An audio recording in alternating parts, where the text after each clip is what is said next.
Reading the Times for February 13th, Thursday, February 13th, 2020. Centrist Democrats want to stop Sanders, but not sure who can. In an unmistakable sign of Mr. Bloomberg's growing strength and Mr. Biden's decline, 3 black members of Congress endorsed the former mayor of New York City on Wednesday, including Representative Lucy McBath of Georgia, a high-profile lawmaker and gun control champion in her first term, and senior advisor for Mr. Bloomberg. And a senior advisor to Mr. Bloomberg told campaign staff that internal polling showed the former mayor now tied with Mr. Biden among African Americans in March primary states. The Biden team stoked that sense of alarm Wednesday. Representative Cedric Richmond of Louisiana, a co-chairman of Mr. Biden's national campaign and a former chairman of the Congressional Black Caucus, warned on a conference call with reporters that Democrats would risk down-ballot carnage if they selected Mr. Sanders. In early January, Representative Gregory Meeks of New York offered an off-the-cuff assessment of the Democratic race. Should Mr. Biden wheeze in the early states, many in the party would turn to Mr. Bloomberg as a plan B. If Mr. Biden can't get out of New Hampshire and Iowa, then Bloomberg has Super Tuesday, Mr. Meeks said at the time.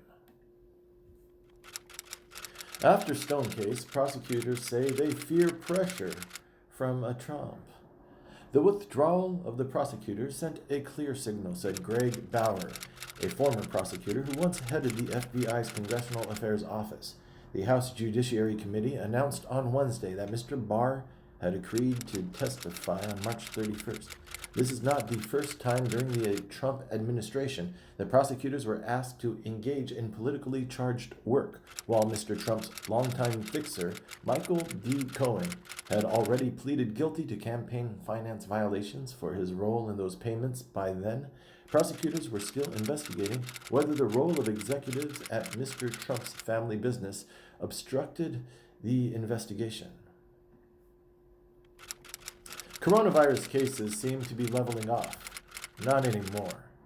The news seemed to be positive. The number of new coronavirus cases reported in China over the past week suggested that the outbreak might be slowing, that containment efforts were working.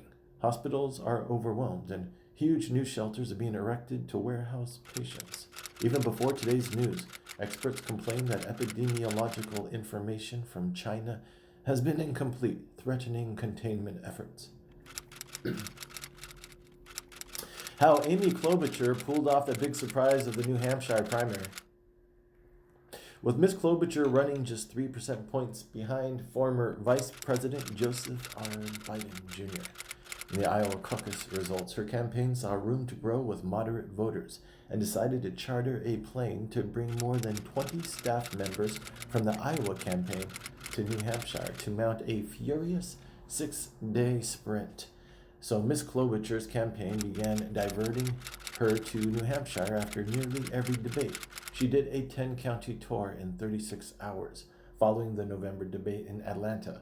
On the campaign trail, Ms. Klobuchar credited signs of growing support in New Hampshire to the fact that she actually had a chance to talk to voters here, rather than be stuck in the Senate for an impeachment trial, which kept her away from Iowa for weeks. Pope Francis sets aside proposal on married priests.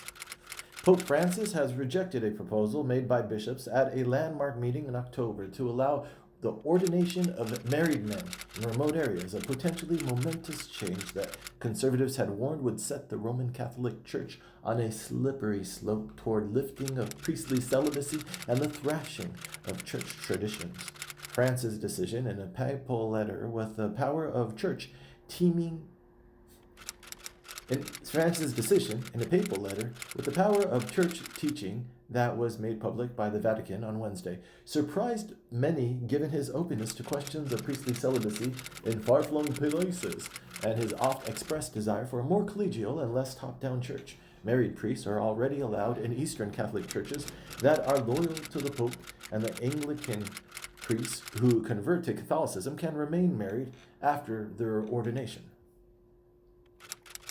A trillion trees. How one idea triumphed over Trump's climate denialism. A tech mogul and environmental philanthropist felt sure that he had found a climate-changing solution that even President Trump could love, planting trees. During Mr. Trump's presidential transition, Mr. Kushner and his wife Ivanka Trump brought Mr. Gore and Leonardo DiCaprio to Trump Tower to press for action on climate change to no avail.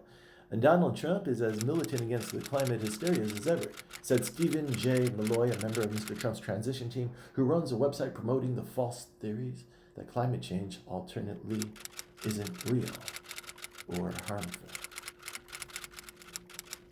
Irish voters cast off relic of entrenched two-party system.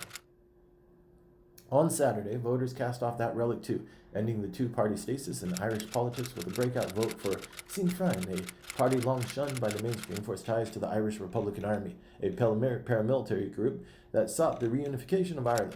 For the first time in 100 years, it's possible you'll hear a party that calls itself left-wing leading a government, said Ian O'Malley, an associate professor of political science at Dublin City University, referring to Sinn Féin. By the time the votes were counted this week, Sinn Féin had one fewer parliamentary seats than Ireland's main centre-right opposition party, Fianna Fáil, which has been expected to romp to victory. Some of the party's younger activists have been trying to build a bridge between the party's past and its future. Pipeline protests caused widespread travel delays across Canada. A dilapidated snowplow, 3 tents and some barrels sit beside the snowy tracks of the Canadian National Railway in Tyendinaga, Ontario, a protest in support of indigenous leaders trying to stop the construction of a gas pipeline thousands of miles away in British Columbia.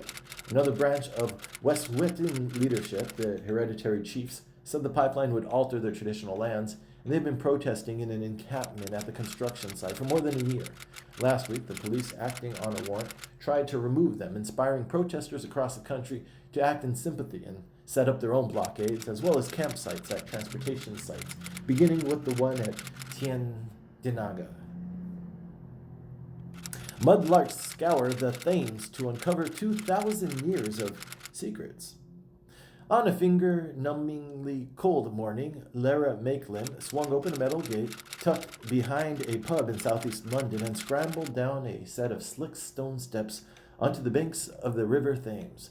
Twice a day, the low tide pulls the flowing edges of the Thames back, dropping the river level by 20 feet in some areas, revealing centuries of forgotten London life in the fragments that poke out of the newly exposed land, known as the foreshore.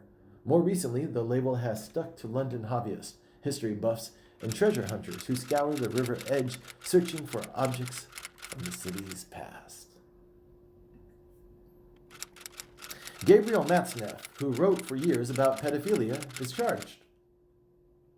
L'Ange Bleu is using a special legal procedure to force Mr. Matzneff to stand trial, arguing that its interests as an organization devoted to fighting pedophilia were damaged by Mr. Matzneff's long-standing promotion of pedophilia. As the scandal broke in Paris and nearly all of Mr. Matzneff's supporters ran for cover, Mr. Matzneff moved to a hotel in the Italian Riviera. His breakthrough book as an author from 1974 had a title, Les Mois de Saison.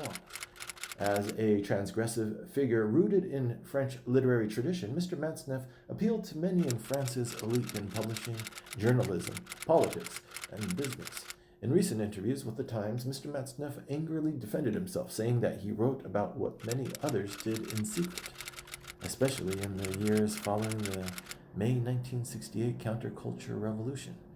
Even the silly things that I might have done during those euphoric years of freedom, I wasn't the only one, he said. Global financial giants swear off funding an especially dirty fuel. If you look at how destructive oil sands can be, there's very strong rationale. Armando Senra, head of BlackRock's iShares America's Funds, said in an interview, saying that the oil sands, along with the coal, are the worst offenders if you want from a climate perspective, as Alberta's government is quick to point out. Some of the same companies pulling away from oil sands are continuing to invest in oil projects elsewhere in the world, including in countries such as Saudi Arabia.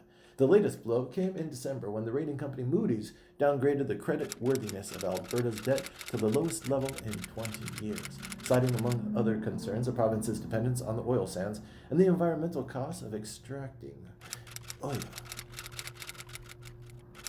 UN publishes list of firms doing business with Israeli settlements. In a reflection of the political sensitivity surrounding the list, the office said the list had no judicial or legal status. The boycott, divestment, and sanctions movement welcomed publication of the list, describing it as a first significant and concrete step by any UN entity toward holding Israeli and international businesses to account for profiting from Israeli settlements. Omar Shakir, the group's representative in Israel, until his deportation in November, said in an email that the list release underscored international rejection of Israeli and U.S. efforts to legitimize Israeli settlements. How many coronavirus cases in China? The officials tweet the answer. The change in how cases are classified could mean even steeper changes in the total going forward. The changes to the classification of asymptomatic coronavirus cases emerged on January 29th. In a set of guidance from China's National Health Commission. Still, even experts who said that the effects of discounting certain cases would be small said that it would be useful to epidemiologists and the public to have a complete count of all cases, including asymptomatic ones. Coronavirus test kits sent to states are flawed, the CDC says. The kits were meant to enable states to conduct their own testing and get results faster than they would by shipping samples to the CDC in Atlanta. The failure of the kits means that states have to depend on the CDC, which will mean several days' delay in getting results. The CDC announced last week that it had begun shipping about 200 kits to laboratories in the United States and roughly 200 more to labs in more than 30 other countries. Coronavirus forces foreign students in China to choose stay or go. For many foreign students studying in China, the outbreak has frozen or even ended the opportunities to study a vast and complicated country. Many of the young American students who traveled to China in the 1980s, when China began to open up and went on to become journalists, business leaders, and politicians who helped connect the two countries. Miss Song, 19, who speaks Mandarin and practiced during summer holidays in China, visiting relatives, chose to study China because she believes that, as an American-born Chinese, she can help to dispel misconceptions on both sides. For a Chinese traveler, even paradise comes with a prejudice. Some restaurants on the resort island have banned Chinese citizens. The ban has caused problems for thousands of Chinese students, who make up a significant portion of the international student population at Australian universities. On February 2nd, Jeju Island also indefinitely suspended its visa waiver program for Chinese nationals, leaving Ms. Yao, who arrived before the restriction went into effect, in uncertain territory. In coronavirus, $45 billion cruise industry faces a big challenge. The companies, including the biggest lines like Norwegian Cruise and Carnival Corp, which includes Princess Cruises, have either declined to comment or released statements reiterating that their priority is passenger safety. Each cruise line also listed the precautions it is taking to keep passengers safe. Because they typically have thousands of people in small space over an extended period of time, cruise ships are known to be incubators for illness. Miranda Preem, 24, of Washington, D.C., and her 53-year-old mother from Minnesota were supposed to be aboard the Norwegian Jade, a 2,200-passenger ship operated by Norwegian Cruise Lines, which was originally scheduled to depart from Hong Kong on February 17th for a cruise stopping in Singapore, Vietnam, and Thailand. Syrian attacks draw Turkey deeper into the Syrian war. A Turkey which supports Syria's opposition forces have pushed back, pummeling the advancing Syrian units with artillery and killing dozens of Syrian troops and allied fighters, according to the Syrian Observatory for Human Rights, a London-based war monitor. The safe zone Turkey already controls in the northeast, a 100-mile strip along Turkey's borders, proving costly to maintain. Turkey's defense minister has insisted that Turkey will hold its ground and will not pull out its observation posts, even though they're surrounded. Legal win is too late for many who got cancer after nuclear cleanup. Victor Skar, a retired Air Force Chief Master Sergeant, is leading a legal fight to establish that he and hundreds of other veterans were exposed to harmful radiation in the service, which the Air Force has denied for decades. On Christmas Eve, Victor Skar mailed a stack of letters to Air Force veterans that he served with in Palomares, Spain, scrawling a simple headline at the top of each one. Great news.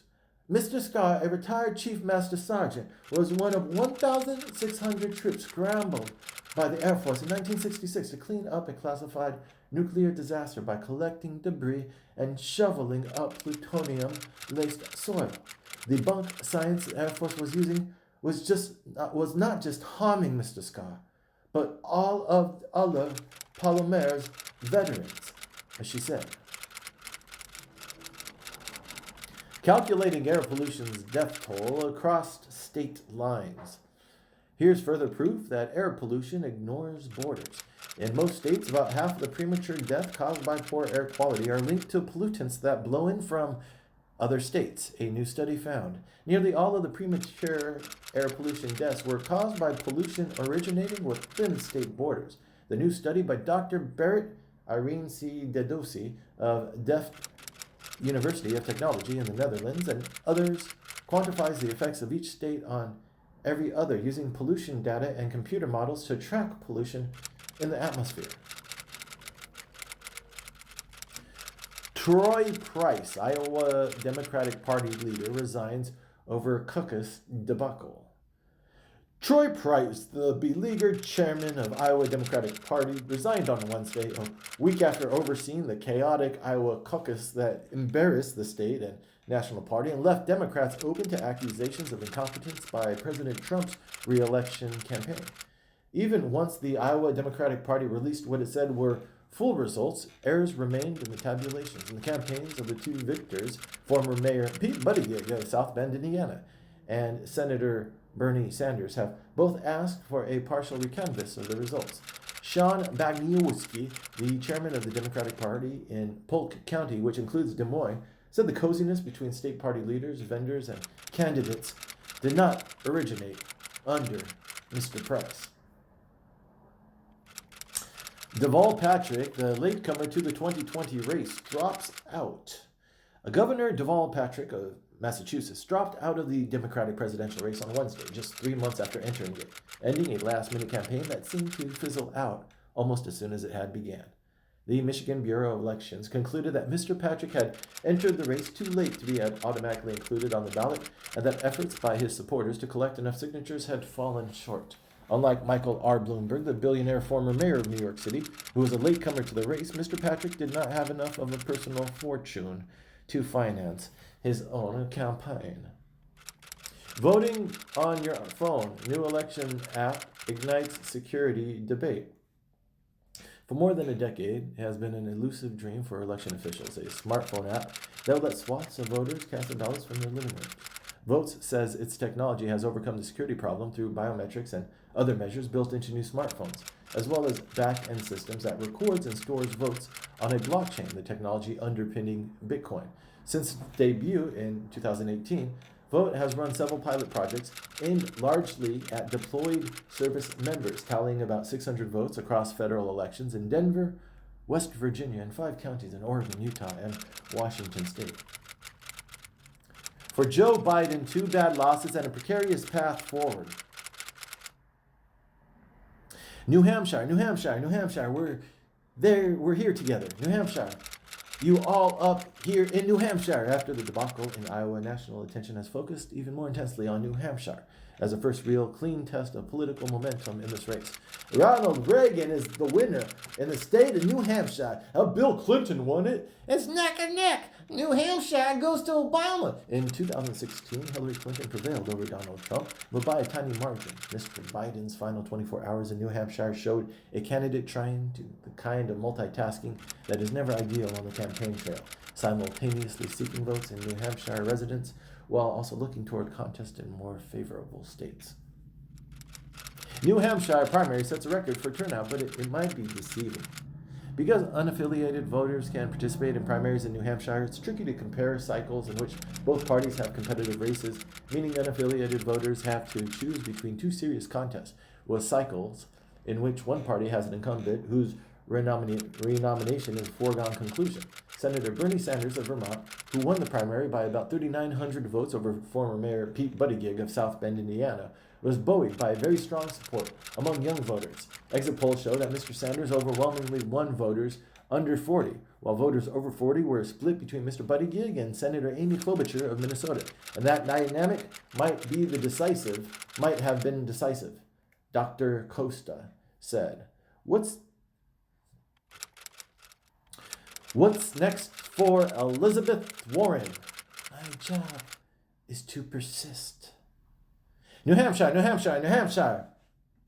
We're in it together. New Hampshire. You're all up here in New Hampshire. After the debacle in Iowa, national attention is focused even more intensely on New Hampshire as the first real clean test of political momentum in this race. Ronald Reagan is the winner in the state of New Hampshire. Bill Clinton won it. It's neck and neck. New Hampshire goes to Obama. In 2016, Hillary Clinton prevailed over Donald Trump, but by a tiny margin. We need a politics that brings all of us in, because all of us need a new and better president. After finishing at the top of both Iowa and New Hampshire, Buttigieg now has tremendous opportunity to put himself forward at the national level as the leader of moderate Democrats. As Sanders rises, some Democrats are jittery about possible consequences. With Mr. Sanders solidifying his standing at the top of the field, concerns about his electability and whether a possible Sanders nomination might alienate some swing voters rippled through different corners of the country on Wednesday, from Wall Street to the halls of Congress to the Bessie Smith Cultural Center in downtown Chattanooga, where over 1,000 people turned out in the rain to hear Michael R. Bloomberg speak. Mr. Sanders has now won the most votes in the first two nominating contests, energizing many liberal voters with a consistent message championing Medicare for all and free public colleges and fighting against income inequality and climate change. While the candidate is trying to appeal to the country's political middle, Mr. Biden, Ms. Klobuchar, and Mr. Buttigieg jockey for advantage in the early states, Mr. Bloomberg is betting that enough voters elsewhere in the country will come to see him as a consensus alternative to Mr. Sanders. Tom Steyer and Bernie Sanders got endorsements from lawmakers on their campaign's payroll. Last April, just as the 2020 presidential campaign was getting underway, Senator Bernie Sanders trumpeted a breakthrough in his campaign's quest for black voter support in South Carolina. In 2007, Hillary Clinton defended her South Carolina presidential campaign against allegations of endorsement buying after her campaign endorsed a $10,000 a month consulting contract with State Senator Darrell Jackson, a Columbia lawmaker and pastor who also operated a consulting company. In its statement, the Sanders campaign emphasized its efforts to reach out to black voters in South Carolina by hiring black staff members, holding events in black-owned venues, and paying black vendors, such as caterers. As post-impeachment Trump pushes the limits, Republicans say little. On a day when President Trump congratulated the Attorney General for overruling career prosecutors in favor of the lighter prison sentence he sought for a longtime friend, Senate Republicans agreed on one thing: reining in a president emboldened by the impeachment acquittal they orchestrated is not on their to-do list. And kind of immaterial, Senator John Cornyn, Republican of Texas, said on Wednesday, waving off the question of whether the president or his allies at the Justice Department may have interfered with the sentencing of Roger J. Stone Jr., Mr. Trump's longtime associate. Having expressed confidence just last week that impeachment trial might chasten him going forward, Republican senators now appear unwilling to grapple with the president who emerged and emboldened Mr. Trump, determined to tighten his grip on the levers of power. Mr. Trump praises Barr for rejecting punishment recommendation of Stone. President Trump congratulated his Attorney General on Wednesday for intervening to lower the Justice Department's sentencing recommendation for the president's longtime friend, Roger J. Stone Jr., broadening concerns that the department is ceding its independence to the White House. The president's comments come less than 24 hours after 4 career prosecutors withdrew from the Stone case, after the department overruled the recommended 7 to 9 year term for Mr. Stone, a sentence Mr. Trump had publicly criticized. The department's action on Tuesday followed a Fox News report on the recommendation and a Twitter post by Mr. Trump, who criticized horrible and very unfair punishment for Mr. Stone. These are Roger Stone's prosecutors who quit the case. The prosecutors had asked a U.S. District Court judge in Washington, D.C. to sentence Mr. Stone up to 9 years in prison for obstructing congressional investigation, witness tampering, and making false statements during investigation of Russia interference in the 2016 election. Assistant U.S. Attorney Mr. Kravitz, 42, said in a court filing on Tuesday afternoon he had resigned from his post at the Justice Department and therefore no longer represents the government in this matter. Special Assistant U.S. Attorney Mr. Zielinski, 36, who was the first of the 4 prosecutors to file a withdrawal notice in federal court, which said that he had resigned effective immediately from his role as a Special Assistant U.S. Attorney for the District of Columbia.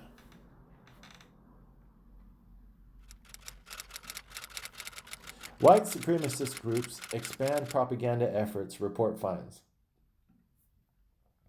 The distribution of such propaganda on college and university campuses nearly doubled last year to 630, reported incidents from 320 in 2018. The Anti-Defamation League documented in a report released Wednesday there were 410 reported incidents in the fall semester, it said, more than double any previous college term since the organization began its tally in 2016. The Anti-Defamation League attributed part of the increase to greater vigilance from those reporting the propaganda.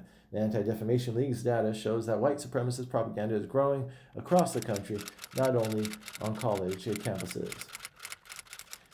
Mary Yovanovitch, ex-envoy, offers sober appraisals of U.S. diplomacy. Marie L. Yovanovitch, the former ambassador to Ukraine, who became a central witness in the impeachment inquiry against President Trump, delivered a candid and at times stark assessment Wednesday of the declining health of American diplomacy. Last month, Ukraine opened a criminal investigation into whether the president's associates had placed Ms. Yovanovitch under surveillance to monitor her and perhaps hasten her removal. Ms. Yovanovitch spoke of one positive outcome of the impeachment inquiry: greater attention to the political situation in Ukraine, where an American ally is under diplomatic, economic, and military assault from Russia. Harvard and Yale ensnared in Education Department crackdown on foreign funding. A federal crackdown on universities that failed to disclose donations and contracts from foreign governments has ensnared Harvard and Yale, the Education Department said on Wednesday. In a letter to Harvard, the department said it was aware of information suggesting Harvard University lacks appropriate institutional controls, and as a result, the university's report to Washington may not include or fully reflect all reportable gifts and contracts from or with foreign sources.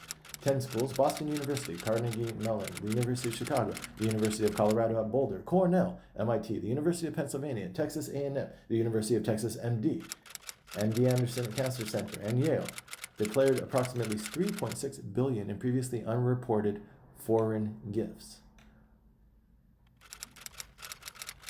Can Trump tell the Justice Department to do whatever he wants? From basking in lock-her-up chants during the 2016 campaign to pushing James Comey, then FBI director, to drop a criminal investigation into Mr. Trump's first national security advisor, Michael Flynn, from attacking his first Attorney General, Jeff Sessions, for recusing himself from the Russia investigation, to pardoning former Arizona Sheriff Joe Arpaio, Mr. Trump has treated the justice system and the Justice Department as his personal protection and vendetta machine. A spokeswoman denied that the Justice Department was taking orders from the president in recommending the lowering sentence, a claim Mr. Trump undermines every time he opens his mouth. As Republicans in Congress abdicated their responsibility to act as a check on the executive, and Mr. Trump packs the justice system with loyalists like Mr. Barr, the non-political administration of justice depends all the more on career civil servants who have dedicated themselves to upholding the law and not to helping the president abuse his office. Searching for the perfect Trump antidote. Democrats want him back. They care way less about finding a candidate with a perfect healthcare plan than finding one who can rid the world of President Trump. How do you think Ralph would react if a Democratic candidate connected the brother's story to Trump's draft-dodging bone spur? Pete Buttigieg, who served in Afghanistan, is definitely into bringing up that bone spur. Sanders has already entered the president's rally speeches as Crazy Bernie, and Trump has devoted quite a bit of time to making fun of Buttigieg's name. I worry about Sanders and his coattails. So is Sanders electable? Can he help Senate Democrats? Frankly, we have no idea. And we all tend to project electability on candidates we like. 96% say they could support a black candidate, up from 38% in 1958. Similarly, 78% voters say they would be willing to support a gay candidate, up from 29% in 1983. Sanders faces another hurdle. Only 69% say they would consider a candidate over 70. These are generic questions, and it's possible that voters would warm to a particular septuagenarian socialist, especially when the alternative is a certain septuagenarian Republican. The power Trump can wield like a dictator. Ms. Goitin is a co-director of the Liberty and National Security Program at the Brennan Center for Justice at NYU School of Law. This weekend will mark 1 year since President Trump declared a sham emergency at the southern border to secure money for a wall Congress refused to fund. Mr. Trump freely admitted that the purpose of using an emergency declaration was to get around Congress, which refused to fund his pet project, a wall along the border between the United States and Mexico. Congress has never even attempted such a vote, even though the president had issued 59 emergency declarations since the law went into effect. Bernie Sanders has already won. Even in defeat, the first self-declared socialist in American history to have a realistic chance at both prizes is likely to achieve a different kind of victory. One few actual presidents ever have, transforming the ideology and program of a major party.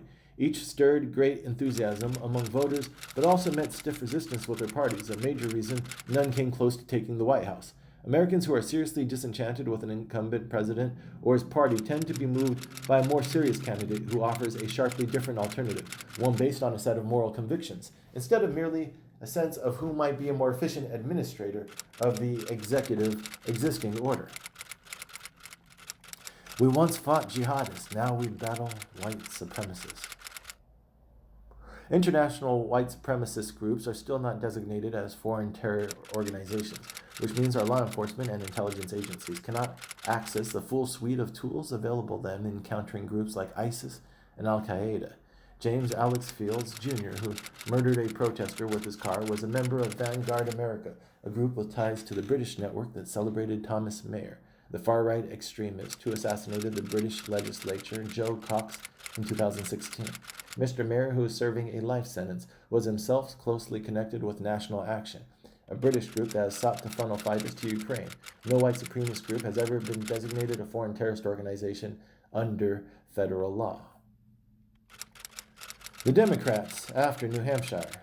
Bernie Sanders is the dream candidate for Donald Trump. Could Mr. Biden find in himself to step aside and use his influence to endorse Ms. Klobuchar? The Ms. Klobuchar supporters of New Hampshire who pushed her into third place might have reconsidered their choice had these facts been publicized in the media before the primary.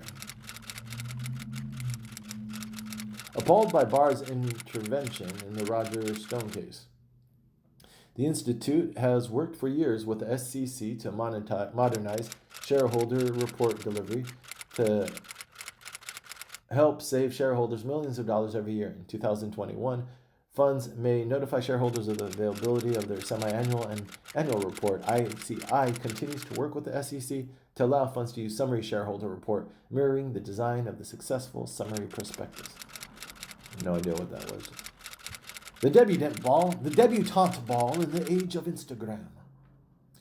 The Viennese Ball is the last of the debutante galas on the winter social calendar in New York. The International Debutante Ball, held every other December, has been the event at which generations of debutantes were presented. Astors, Vanderbilts, the Rockefellers, princesses, daughters of presidents.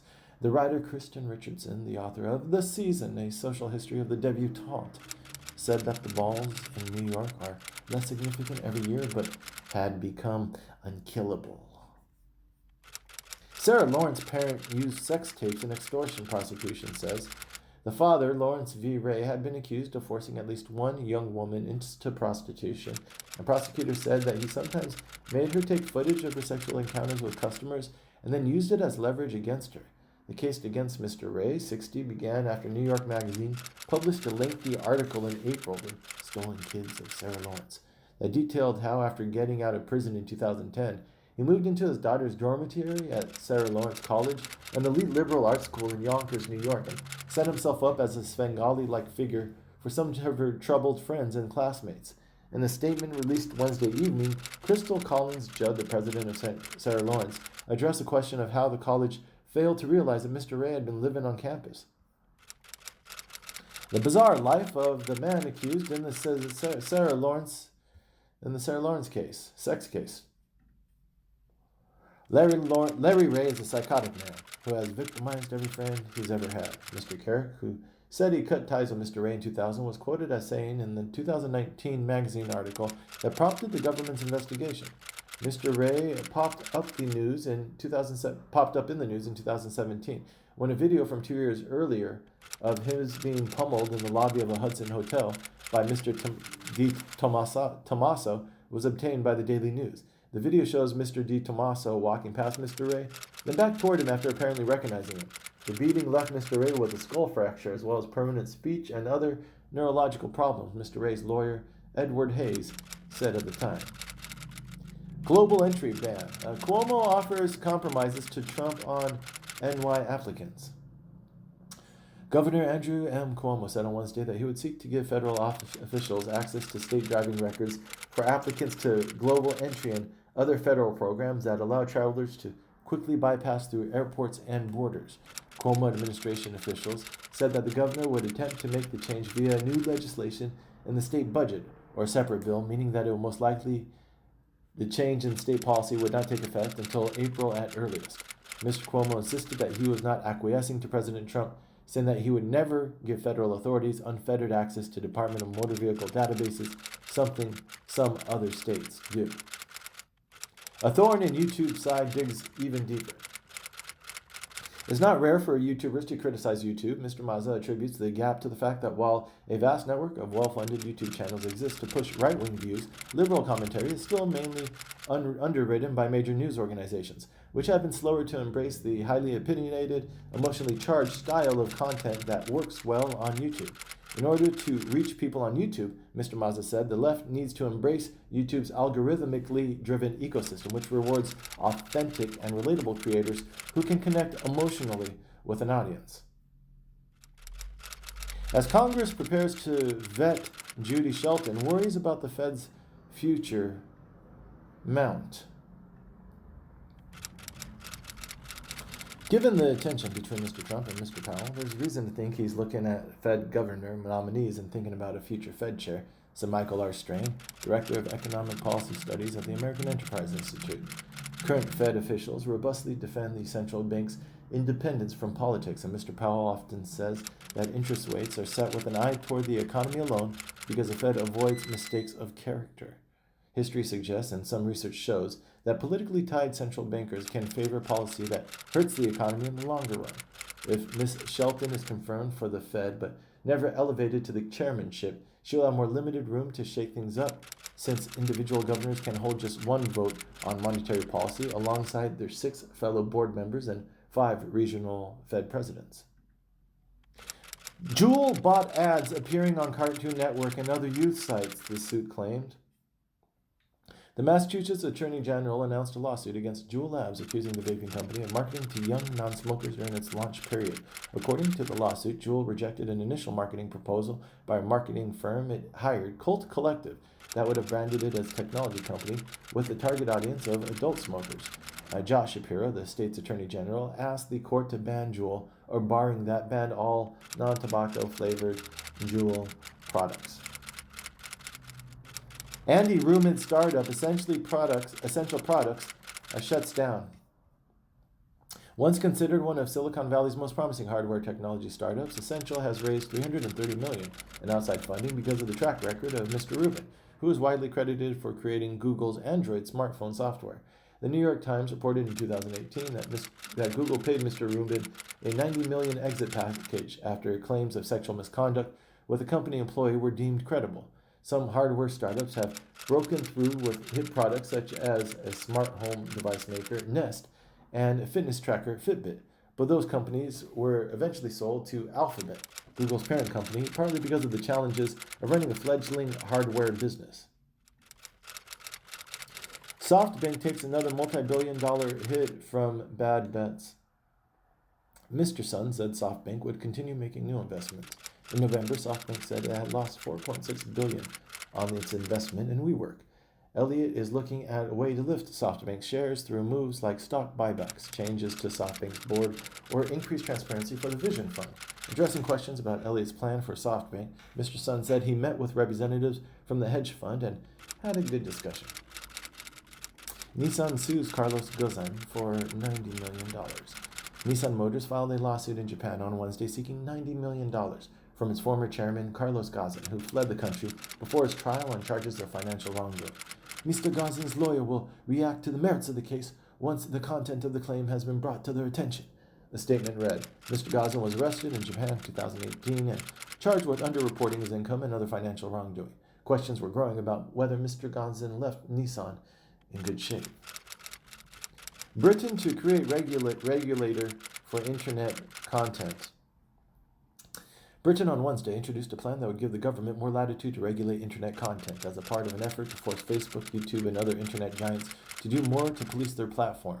The government said the country's media regulator, known as Ofcom, would take on the new responsibility monitoring internet content and would have the power to issue penalties against companies that did not do enough to combat harmful and illegal terrorist and child abuse content. There's not an easy solution if you're not an authoritarian government, said Professor Hall, who has served as a government policy advisor on the use of artificial intelligence. New Yorkers face a training gap for tech jobs, but a study finds hope. In New York, per Scholas graduates are now making $18 to $30 an hour, $37,000 to $62,000 a year, with some earning $40 an hour, about $82,000 a year, in jobs as software engineers and data specialists, the organization said. Since the partnership began in 2017, the company has trained more than 760 per Scholas graduates in New York and Dallas. Her work history included being a line cook at a hotel, and she made $26,000 in that year before her per Scholas training. BP pledges to cut emissions to zero, but offers a few details. The British oil giant BP set the most ambitious climate change goal of any major oil company on Wednesday, saying it would aim to eliminate or offset by 2050 all the planet-warming emissions from its operation, as well as the emissions caused by the burning of oil and gas it pumps out of the ground. The announcement came with a caveat. BP isn't currently planning to zero out emissions from oil and gas extract by other companies. BP isn't currently planning to zero out emissions from oil and gas extracted by other companies and then processed by BP and resold. At the news conference, Mr. Looney said he expected BP would still be producing oil and gas by 2050, though he added he expected oil production to decline over time. Treasury to roll out cryptocurrency regulations. Mr. Mnuchin told lawmakers the regulations were being developed with other agencies and financial regulators to improve transparency surrounding digital currencies like Bitcoin. President Trump has also expressed skepticism about cryptocurrency, declaring last year that he was not a fan and that their value was volatile and based on thin air. He warned at the time that Facebook must seek a banking charter and follow all bank regulations if it wanted to be in the digital currency business. There's a lot to weigh and a lot to work on there. Every major central bank in the world right now is deep dive on digital currencies, and we think it's our responsibility to be at the very forefront of knowledge and thinking about a central bank digital currency. James Murdoch plans big bets on sustainable businesses.